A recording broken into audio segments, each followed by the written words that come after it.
Welcome to the FinTalk Show at ProSAI, where we spotlight the entrepreneurs revolutionizing financial services, media, advertising, technology, and other financial services across the globe. For those joining us, we are ProSAI, where we specialize in helping businesses scale revenue and reduce operational costs using various AI tools, such as lead generation and creation of content. If you're looking to take your business to the next level, stick around. And if you want a free growth consultation, just drop us the word growth in the DMs and we'll get back to you. Our guest today, I'm really pleased to announce, is Jordan Greene, Chief Media Officer and co-founder at Alpha Precision Media, Inc., a next-generation media agency driving measurable outcomes using data-informed omni-channel strategies with a unique focus on Amazon CTV. Jordan is a recognized leader in media strategy, bringing a wealth of digital expertise honed in the mobile world, and he's a guest lecturer at NYU and St. John's. Welcome to the show, John. Thank you so much for having me, Osmond. I will tell you that was a pretty good introduction. I should take you with me all the time. That's pretty good. My team did some work, but it's I mean, sometimes when you get this kind of introduction, that's when you kind of reflect on some of the things that you do. It gives you also a bit of perspective. I would say that part is true. I'm going to make one minor correction to your team, which is yes, I love working in the Amazon world, but also do a ton of work outside of it as well. Amazing, amazing. You'll tell us all about it. Just to start with, can you share a bit about your story in the media industry and what led you to found Alpha? Sure. In the early 2000s, even late 90s, I was working in the mobile industry. And for a long time, that was pushing the boulder up the hill of getting people to recognize that the mobile phone was going to be the center of our universes for a while. And people would fight me tooth and nail. I still remember being the first person I knew who had an iPhone, and people didn't even look at me. They looked at the device when I was standing there. But as it became its own thing, mobile's out here, then it became digital, then mobile and digital became one. Who knew what they were going to do? One agency, one company, they'd all do different things.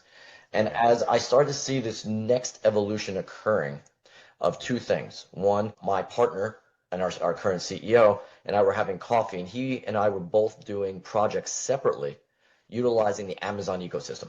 And both were really blown away by what they created and recognized that not all of it was perfect as of yet. The search was great, but the Amazon DSP was still evolving. So we had this crazy idea. We wanted to put, from that coffee, we wanted to put General Motors on Amazon, which was something that sounded completely far-fetched at that moment in late 2019. So that led me here. But the one thing that I was really watching was connected TV, what we would now call streaming. It depends on who you're talking to. The one, I will not refer to it as OTT because nowadays it's just incorrect. But the combination of bringing the digital technology with the reach of TV and the tracking to be able to put it all together was an extraordinary opportunity, which I still believe to this day. I think that it is the biggest single opportunity in this entire evolution of digital media. And people who are paying attention to it early got on quick, and then other companies little by little are jumping in the fold. So those combinations brought me to where I am today, talking to you. Three things that I focus on a daily: connected TV, online ads, and display video ads. And Alpha is known to focus on, as you mentioned, connected TV. Can you explain the origin of the name Alpha and how it relates to your early work with the platforms like Amazon DSP? Absolutely. We were going to be founded, is even a better way to say it, in March of 2020. And some other big things seemed to happen during that month, like a global pandemic. So instead of March, it became August. And it was the best thing that could have happened to us because advertising dollars dried up and changed and everybody was scared of everything. But when we were getting formed, Amazon was kind of a crucial influence for us, and they were very much involved in our early conversations. We were very early to be using the Amazon DSP, that is demand side platform, for buying digital ads. And because Amazon liked companies with A names, I remember standing in my kitchen with a list of A names, and hence Alpha Precision Media was born. That's very innovative. That's brilliant. Thank you. And you've called connected TV the greatest opportunity in the entire evolution of media. Why do you believe CTV holds such potential, and what's the single biggest factor determining success for advertisers this space right now? So TV, for the most part, has been bought the same way and been broadcast the same way for 100 years, right? Right. Broadcast, and we think we know who's watching it. We'll give you best guess. And that's kind of what people are going on best guess. You have networks were selling based on that, and you have people buying based on that. As we move over to digital, everything is perfectly tracked. We know every impression that is served. So when I tell you that I served 1,000 people in the Des Moines area with your ad, I served 1,000 people in the Des Moines area with your ad. So the components that we get on the front side for the digital part, I get I get to use data for purposes of targeting, and I get to use tracking or measurement. Putting Right. those two together, those are things that we became and say, okay, that's table stakes for doing digital. But yes, Mhm. CTV, streaming is a digital medium. So therefore, I get to use all these tools over here. So I can buy people if there's something as simple as buying somebody in a specific demographic, no problem. But as I start Right. to get to more advanced stuff, I want to know what people are shopping for, what their purchase habits are, what entertainment they're consuming. I get all those signals so I don't have to go to people that I don't want to reach. Or to put it Right. another way, there's significantly less waste. I get just the audiences I want, just as many times I want. At Right. this point, streaming is a ubiquitous term. It's something that the pandemic helped us with a lot of Right. ways. People were Right. trapped inside. We were going to watch whatever was available. Yeah. So here was the opportunity to be able to do the switch over from linear, old school broadcast and cable, to people really, really using connected TVs in different ways, whether it be on demand or even the stuff that's broadcast inside there. So it Mhm. started getting more and more of our attention. Now we're Right. at about 45% of our time looking at those big screens is spent with streaming.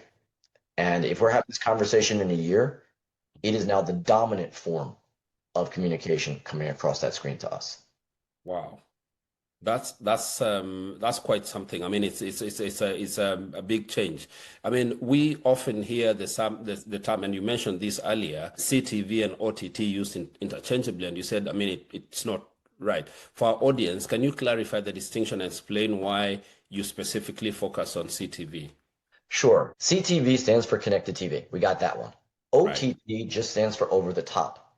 And the first time it reared its head was in the late 90s. We stopped using telephone wires into the walls to make calls. We were now using the internet, and that became OTT calling, over the top calling.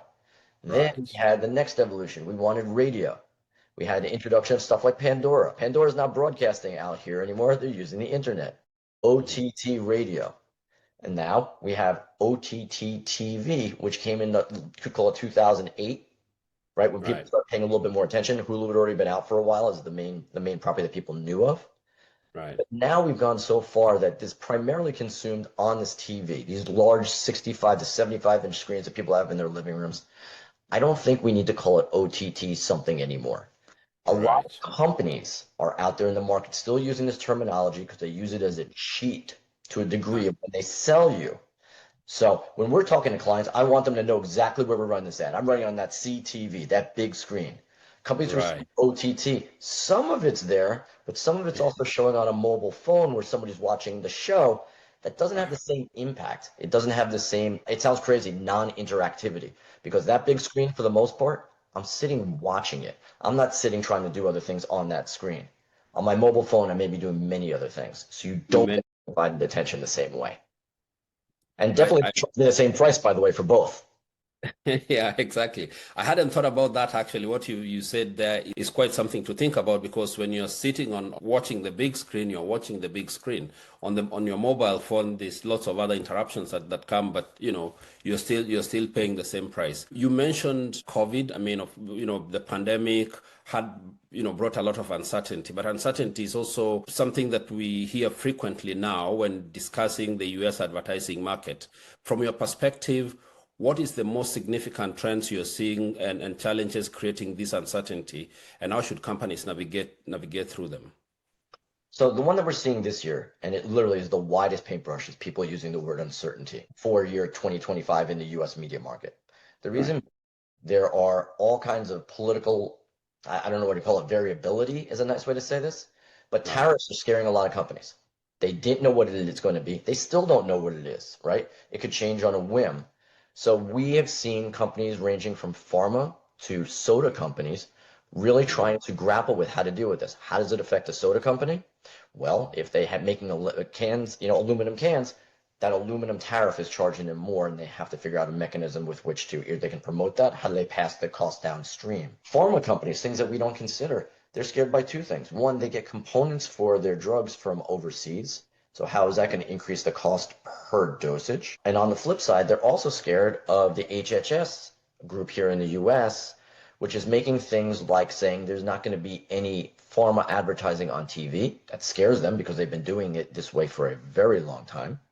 Right. Or they're gonna want to, it's changed in a way that doesn't seem to work for them. Making a video version of a magazine ad, and magazines, what are those anymore? Nobody knows what that is either. So again, these are just two very, very simple examples, but we're seeing that from a macroeconomic level affect all types of companies in lots of different ways. Yeah, I mean, when you mentioned the uncertainty around the tariffs, it's very clear that that's actually affecting a lot of businesses, and that trickles down to pretty much every aspect of their spend. We've seen also, a lot of things happening, obviously, in the media industry. There's been, acquisition plays, like, discussions around the Warner Bros. Discovery and Paramount. Where do you see the dust settling in the US media market, and what role do you think companies like Netflix will ultimately play? Well, a combination of things. We've seen this, and we've even talked about it a little bit today, that everybody thinks what's happening today is brand new and it's never happened before. Sure, it has. We've seen companies go through acquisitions and mergers, and it changes the landscape of how stuff does in lots of industries for a lot of time. So what I'm seeing going on today is Skydance just acquired Paramount. And when dust cleared on that, like for 24 hours, all of a sudden on September 11th, there started to be a rumor about Paramount buying Warner Brothers Discovery. Now, what's interesting is Paramount is a fraction of the size of Warner Brothers Discovery. So already that's the minnow trying to eat the whale, and I give them a lot of credit for going at that. But if we do this in terms of who they're going up against, a lot of the new age or new media companies, right? Talk about Amazon, I'm talking about Apple, I'm talking about Netflix. These are companies which are pure plays in the digital, are looking at the same property saying, okay, I could buy this out of my petty cash.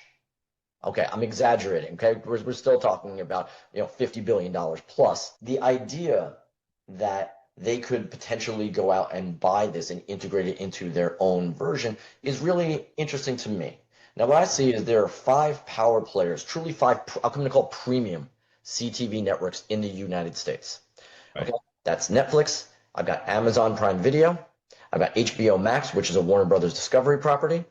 I've got Disney Plus and maybe Hulu. Hulu's a weird animal because it kind of fluctuates into 2 separate categories. But those super premium guys who have super premium, balance sheets decide that they want to go buy it. It'd be very interesting. Can you imagine if Netflix had the rights to Harry Potter and to Batman? That's really interesting to them. You could see series after series of them creating it because they become a very good place to foster that type of creativity. On the flip side, what they don't want to own, I can't see Netflix owning CNN. It just doesn't seem that lines up with them. They've said that they don't want any, legacy broadcast. I get that because that's not, for their future of where they've gone. They've been very, very good. They dip their toe in the water and then they go into it fast.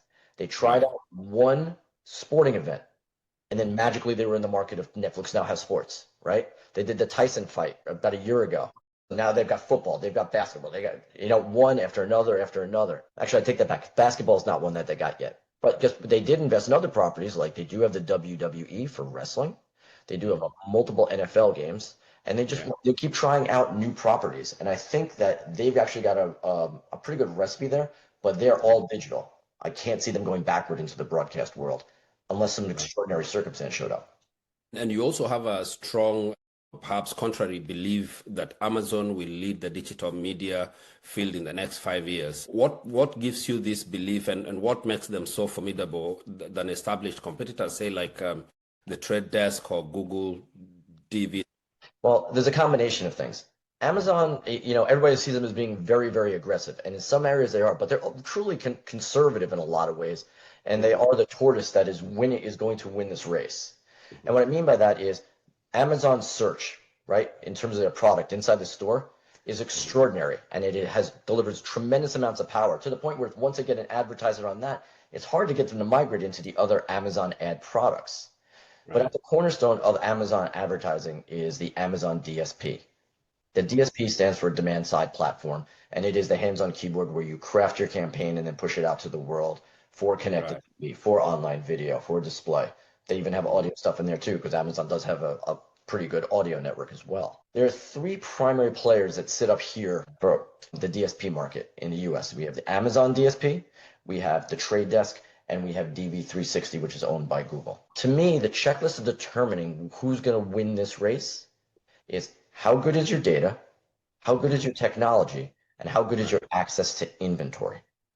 Now, Amazon, all three of those, hold on, you got a question there? I saw your face now. No, I didn't think about the inventory bit.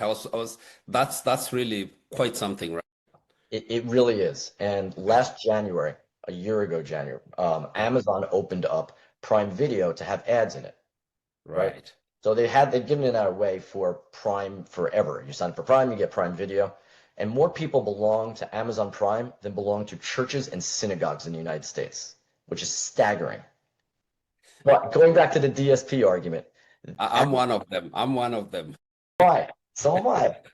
That's why I even think, again, their numbers that they put out to the market, I think are too conservative because my hunch is that they have more people than what they're saying. Right. But in terms of advertising, the data that they use to target you, this is Amazon. They know what you shop for and what you buy. Not the same thing necessarily.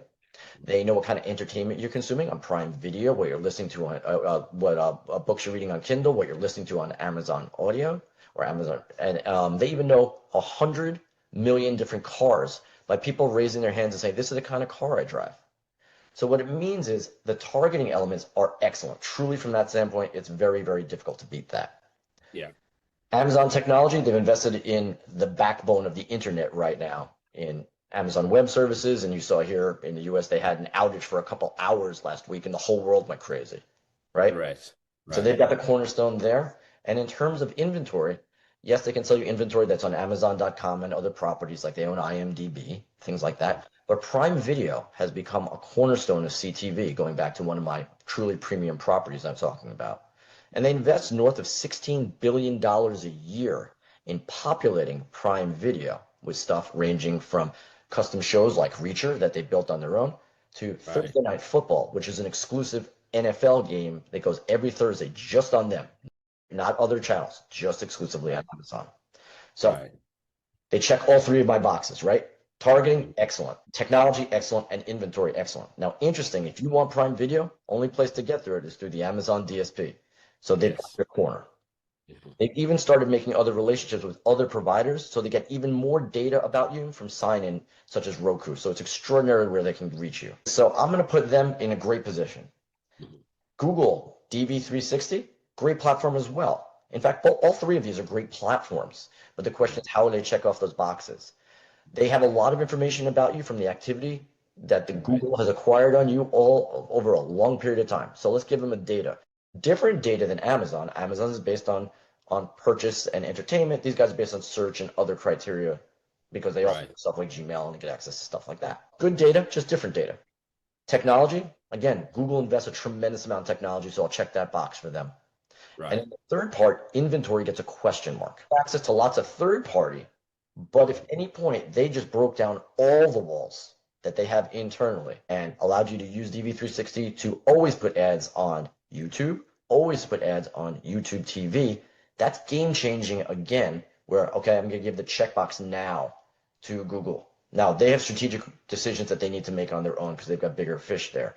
But Right. when those walls break down, it puts Right. truly head to head with Amazon on a level playing field going forward. Wow. The Trade Desk, to me, I love these guys. I love the company that they built. It was incredibly innovative. They're the first ones to market in a lot of different ways. Data for targeting, not as strong as the other two, not even close, because Right. they're targeting data that they're using, they're getting from third parties as well. By the way, those Right. third parties also sell to DV360 and also sell to Amazon. So it doesn't make it unique there. Right. Technology, they have good technology, but you're never going to be able to spend the same way that Amazon and Google can. No. And the third one is from an inventory standpoint, they don't have that opportunity the same way the other guys do. At least not Right. now. Something incredible can come along, but that doesn't seem to be the marketplace that they're moving towards. They had a first mover advantage very early on, but the other guys have caught up. I think my personal belief is I think Amazon ends up at the top of this heap come a couple years out. The biggest knock that they had on their DSP in the beginning was it was difficult to use. I was Right. okay with that because it was really good for our company. We were really good at using the DSP, even if it was clunky-ish by other people's, thought process. It worked for Right. us, so we were able to deliver. Wow, that's quite some analysis there, and I'm sure our audience will find it quite insightful. Coming back to, Alpha services, it spans across CTV, online video, display advertising. Can you briefly explain the difference between these three channels and where you see more significant ROIs for advertisers today? Sure. CTV is very straightforward, very clean. It's on a TV on the wall. That's where it lives. No other place. I think I've hammered that point home enough today, but I really do believe it because I don't like when other people try to kind of find ways around that.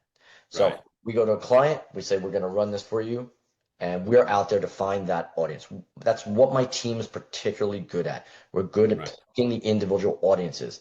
People, we've had clients say, I got to run on Disney Plus, to which my answer is why? If you've got an Right. answer, let's do that. But Mhm. shouldn't you want to be where your audience is? Shouldn't you be where who the people who potentially are going to buy on you is? Big word that I think is important across everything we do is Mhm. relevancy. If I can make this ad relevant to you, chances of acting on it go up considerably. If not, Absolutely. disruption. Mhm. CTV, angle number one. Number two and three go together. Online Mhm. video is through a computer, through a mobile phone, and really what it is a video. It's usually I'm going to say 15, and I'm going to be wrong, by the way. It's a 15 to 30-second ad, give or take, for the most part, that run on there. The Mhm. reason that I'm saying I'm wrong is because Google for YouTube introduced 6-second ads. I still have a problem with it because I don't know how you get a message across, but they make Right. that as a mechanism. So when a client comes to us with their creative, that's their commercial that we think about it. And they Right. have several lengths. As soon as they say that they're doing, I got a 6-second, a 15, and a 30, it means I know that they're also doing YouTube. Not that it matters, Right. but that's what I know. And Yeah. display is display. Display is very straightforward. We've seen it since the late 90s. It's a banner that shows up and it has Right. its place. When you use these things together and you tie them together with good Right. targeting, and now I'm going to throw in a new word, retargeting, it's valuable. Why is Mhm. retargeting important? Because you have to touch people more than once to get them to move. Right. What we pride ourselves on is being able to recognize that audience, and we will do multi-platform retargeting, or multi-device retargeting, or multi-screen, whatever word you want to use there. So I Right. showed you an ad on that big screen, and then I followed it up with online video ads. Right. And in terms of ROI, you see the most significant for clients in the CTV world. Is that They're different vehicles, and that's the thing which people have to, we're living in a fun era because now we got, CTV, and people are like, well, I can put a QR code on there. So now I'm turning this one-way medium into direct response. Mhm. No. What we're showing people is this is coming. This is more stuff that we should be able to do. Maybe you start thinking like this going forward. But because what ends up happening is you're showing the market that you're innovative. That's the Right. first part. The reason I know this is because Amazon here will run Black Friday football games. That's an incredibly expensive endeavor. Mhm. They could allow you to use your remote just to purchase. They were able to do that 5 years ago. But what they're finding is in order to get a broader scale and to allow more people to interact with ways they feel comfortable with, they'll put QR codes on the screens instead. Now, Right. we can come back to the creative discussion in a second, but that's CTV for the most part is a reach vehicle. And if you're doing it with targeting, that I Right. suggested earlier, the digital targeting, you're reaching the right people. To me, online video gives us the most stuff to play with. We're priding ourselves. We built our own alpha high impact ad units, and I'm changing the dynamic for how people are going to interact. I'm going to run the video ad that your team has created, but I'm also going to create options for them to interact with that ad in very different ways. So the Right. concept of shoppable video, we've been running that for a year now. We Right. ran a campaign earlier this year that was both during the Super Bowl and then during March Madness for basketball, NCAA basketball, of where one of our clients, they have an OTC, it's an anti-acid company for the most part, and they had multiple products that they wanted to show, and then they wanted multiple retailers that they were working with in order to be able to interact. So Right. we literally created 12 different versions of this that was out there in order to be able to reach audiences so they would interact the most often, right? What it does is it makes your ads look like I'm building it for 2025 and I'm not building my digital ads for 1998. Okay. Okay? It's worse on TV, but that Right. online video, I think, is the place where we have the most stuff with which to work. Right. Right. Amazing. Your profile mentions generating billions of dollars in measurable client revenue. Yeah. That's a huge claim. I mean, walk us through, a recent client transformation, what specific problems they came with and what omni-channel solution, how did you help them achieve that kind of result? Sure. What ends up happening is in marketing, we can play around with lots of fancy words. There's only two things you're looking to do. I want Right. more people to know my name. I want more people to act and buy my thing. Everything's going to lead back to one of those two primarily. So in terms of brand awareness, CTV is a great vehicle for that. Why? Because I got that broad reach and I can do it with targeting and where I would like to. It is a difficult way for people to understand how do I make that look like the digital world in terms of measurement and, as you said, ROI. Mhm. It's still the TV vehicle that you've been buying for 100 years. It's just doing it a lot better. So if you felt good about brand lift here, when done well, is a very good way with which to execute. As we move into online video and display, I want people to respond and act and purchase those things for the most part. That, again, you need clients who that is their primary goal. Because at the end of the day, I can make great suggestions. I can give them a fantastic strategy. But if they have in mind one thing that they want to do, we have to do what the client is asking us to do for the most part. So Right. you can see ROI very direct when you're trying to drive campaigns in one direction. People are interacting with them. They are buying things. They're downloading an app and signing up for subscription models. There's lots of different ways to get to that. But we're living in the most interactive era of all time. Lots and lots of digital screens and interactive components on us that we can utilize in order to interact with ads. So those are opportunities for different clients to do the things that they need to do. I'm not sure I answered your question in any way whatsoever, but at least I'm giving you kind of a lay of the land. Yeah. Any specific case studies that you want to walk us through? Sure, I'm again just going to shock you. I'm Yeah. big on changing the game. Just because it has been done one way doesn't mean it has to be done that way. Right. So my one of my big things right now is for TV ads, we need to stop making them the same way we did for 1977 13-inch black and white TVs.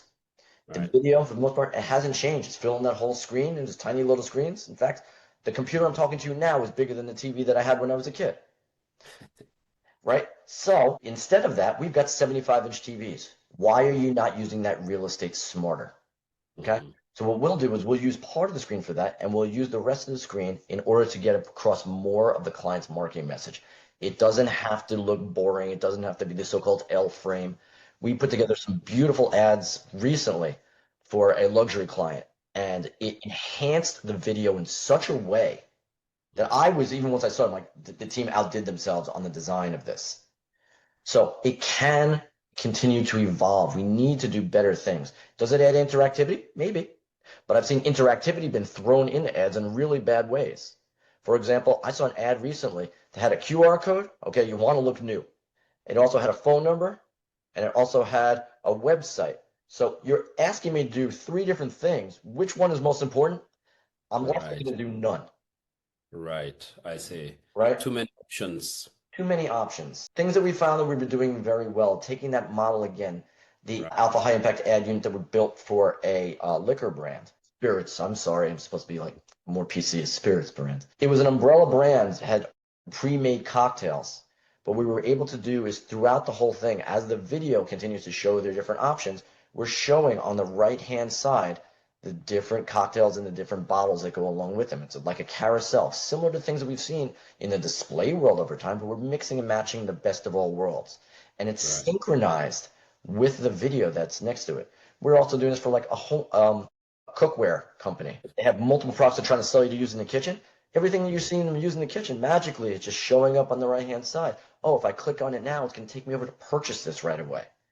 This is Right. how we're bringing people down the road. And it's if you make advertising that seems like it's helpful, It's Yeah. no longer a nuisance. You have a Hmm. different brand association, and it can actually end up helping the brand even more. I will tell you, when all this stuff goes wrong, Right. it gives you a bad taste in your mouth towards that brand. So Absolutely. I've seen that happen a Absolutely. whole bunch of times, and it's not on our campaigns. I just use them as examples for other clients. Don't do this. Right.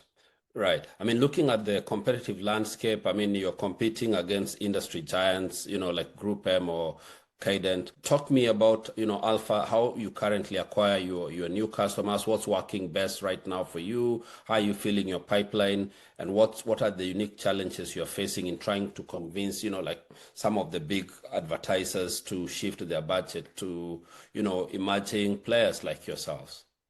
Well, there's a handful of things. I'm most proud of the fact that the vast majority of our clients are repeat clients. Right. Okay? That means we did our job right the first time, and they're still with us multiple years later.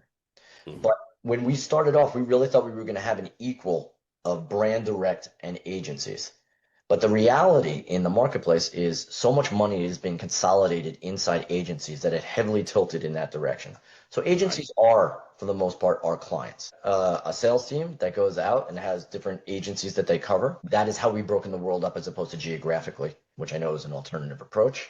It's allowed us to have deep relationships inside the different holding companies and independents in a different way. The thing that I enjoy the most is trying to help clients solve the problems that they have. And it doesn't matter whether it's a brand or an agency. What's the problem you're trying to have?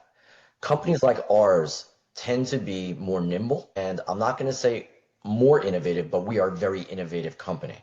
And what I Hmm. mean by that, it's an example my dad used to tell me.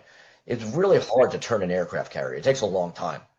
But Hmm. that tugboat that's riding alongside of it can turn in circles many, many times over. Hmm. So we're closer to that tugboat. We're getting bigger, and we've Right. had a wonderful run here. We're over 5 years old at this point. We've made a handful of acquisitions. We have great strategic partnerships, and we're building ourselves in a model which we think we can continue to push the envelope for clients. So my way of answering for you is what makes us a good opportunity is we're constantly bringing the new things to clients, agency or brand alike. We're bringing Right. it in ways that makes sense for me, right? We bought a data company, and it's Mhm. like we're living in a weird era of data where it's now, I know 50% of my data is working, I just don't know which 50%, which is like that old advertising adage. But that's my Right. adage. You got to quote me on that one. My point of view, we found a data company that we really loved, and they had spent a lot of time building a data set that is just upside down. Instead Right. of having all these digital data signals and then trying to figure out who the person is, it was based on the people and then had digital signals attached to it. So, for example, it's built from legitimately the US Census up. So if Mhm. somebody tells me that they are Hispanic male, I Mhm. feel 99% sure they're going to be that Hispanic male for the vast majority of their lives, and we can target them effectively based on other things. So when we Right. look to clients, that type of specificity, because I'm just mentioning that because demographic is still a primary way of driving advertising, Mhm. ours is going to be significantly sharper than somebody saying, well, they're listening to this music and they're buying these products, so I think that this is it. No, I know who this person is. They've raised their hand and said, this is who I am. That's pretty amazing. I mean, looking ahead the next, 12 to 24 months, what are your goals at Alpha? Where do you want to take the business? What does success look like for you? Well, I call what we do every day growth and grind, Hmm. because it's been 5 years and we're still here. So that's the first testament. Right. What I'd like to be able to do is I'd like to continue to go into clients and help them solve those true problems that they're having beyond just, I need to serve enough impressions. That shouldn't be a goal. My goal should Hmm. be, how do I move that needle in a really effective way? When clients have let Right. us do that, I love what we're able to deliver. We had a soft drink company that worked with us, and we were able to bring to them, they've long established to brand, do you want a brand lift study? Nope. Why? Because they Right. already know, everybody knows who we are already. Hmm. But the fact that we were able to use metrics to determine, mostly because I was using my Amazon platform in this particular case, I was Right. able to deliver 14% of the audience that came and bought stuff was new. Wow. It's pretty good for a company that's over 75 years old. That's amazing. Yeah. You knew it, and all that is, and I'm not taking anything away from us and what we built, but what was a Hmm. combination of how did we build that audience to find just the right people, right? When it comes to brands that are specifically brands that are being sold in stores, CPG, Right.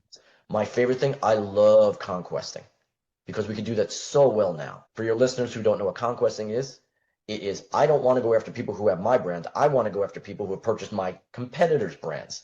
And that's a digital signal. And I Right. love that one because you know what? Now I have an opportunity to convert you over to me. And if I have a good combination of strong creative and I have good Right. targeting, and I'm going to throw in there and something that looks like an innovative ad unit, like one of our high impact ads, that Right. trifecta really has the mechanism to influence consumers. And that's kind of what advertising and marketing is supposed to be. And I mean, looking back or looking right now, you are running a high precision data intensive agency. You rely a lot on data for precision. As a co-founder, what has been the biggest operational challenges in scaling the team and maintaining the service quality? How do you leverage technology, for example? That's a great question. So let's go with the scaling the team part first. Mhm. Um, I'm proud that the people that have been with us for a long time. Right. One of my sales guys said to me today, I'm devoted to the company, right? Which is Right. better. I like the fact that I have good interpersonal relationships with these people, but it's not about that. We created something that they are attached to. That is of tremendous value. And once you get that click, it changes everything, right? Right. We're in Right. battle together. We're going together in the same direction. Mhm. So that's how we continue to build out that team. Now we have made a handful of deals over time, including we have a strategic partnership with one of the units inside of Vivendi. Vivendi, for everybody who doesn't know, is the quietest $12 billion media conglomerate in the world. In the United States, they used to own stuff like Universal Studios, which everybody knows, and they still own a majority, I think, of Universal Music. Big holding company. When we have created our partnership with them, they brought a wonderful array of technology that supports the initiatives that we were working on. You Right. guys were doing it this way. How about if we amp that up? So all of a sudden we get more technological chops. We get the faster mechanisms with which to turn stuff around and to execute campaigns. So that's the second part of the technology. And the third Mhm. part to me, which is most important, and I believe is my entire career, is the client really does come first. And Right. the thing I charge my guys with is how responsive you can be to a client. Now, my Right. personal record is I responded back in 10 seconds. Now, I'm going to tell you that's too fast. Okay? They sent me an email. I wanted them to get it right back so they knew that I was paying attention. But in Right. reality, if you're responding to clients manually, like human beings, not AI systems that give them back some, pre-canned message, if you're Right. responding back to them that addresses their needs or at least acknowledges that you heard them, it has to happen within 30 minutes. It's the era in which we live. We're never off anymore. And if I'm on the other side and I'm giving you money, I want to know that you're listening to my needs. You Right. can work on other stuff, but to be honest, I don't care about that. I care about my stuff. Right. So it's those little things, those little touches allow you to continue to stand out. And the best compliment, and I'm not getting best, top 5 compliments we got from a client was that your superpower might be your responsiveness. And that's a great compliment.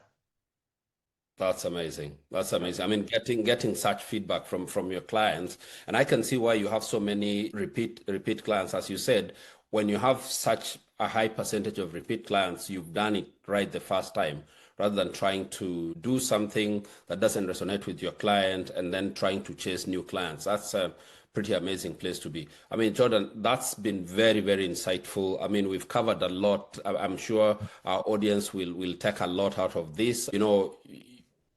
What you've talked about around CTV, that there's something that actually stood out for me when you said it always boils down to two things, right? Two things where, do customers know about my product? Are they going to act and buy? you know that's what customers, that's what your clients spend money on. But finally, based on your expertise and what you're seeing in the market, what is the one actionable concept or piece of advice you'd like our audience to walk away with today?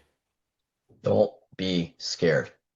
There's all these new things out here. AI, I have AI, they have AI. Everyone, you just keep throwing stuff at people like they freak out.